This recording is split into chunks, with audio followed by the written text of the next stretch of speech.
ഇനിയിപ്പോ ഇച്ചിരി തീറ്റയൊക്കെ തെരേരെ കൊടുക്കണം. പ്രായമായി വരുമല്ലേ. അപ്പൊ അതിന് ഒരു ശാപം നമുക്ക് കിട്ടരുത്. ഒന്നും കൊടുക്കാതെ ഒന്നും ഇരിക്കുന്നില്ല, എല്ലാം കൊടുക്കുന്നുണ്ട്, ആവശ്യത്തിനെല്ലാം കൊടുക്കുന്നുണ്ട്. അത് ഒരുപാടൊന്നും കൊടുക്കണ്ട.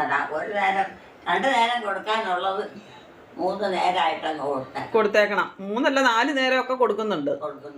കഴിക്കാൻ മനസ്സുണ്ടെങ്കിൽ എത്ര നേരം വേണേലും കൊടുക്കാം. അത് പൊരിക്കുന്നില്ല. പൊരിക്കരുത്. അതാണ് ഏറ്റവും വലുത്. നമ്മൾ ഉള്ളത് കുറച്ച് കൊടുക്കാന്ന് പറഞ്ഞ സമയത്ത് കൊടുക്കുക, സന്തോഷത്തോടുകൂടി കൊടുക്കുക. പിന്നെ അവർക്ക് കൽപ്പൊക്കെ ഉണ്ടാവും അറിയുന്ന കാര്യത്തിലും. അതുകൊണ്ട് എനിക്ക് അതറിയാം എനിക്കറിയാം. കാര്യത്തിലും കൈയൊന്നും കഴിയാതെ ഇരിക്കുന്നതിനും ഒക്കെ. പിന്നെ ഈ പ്രായത്തിൽ എന്നാ പറഞ്ഞിട്ടും കാര്യം.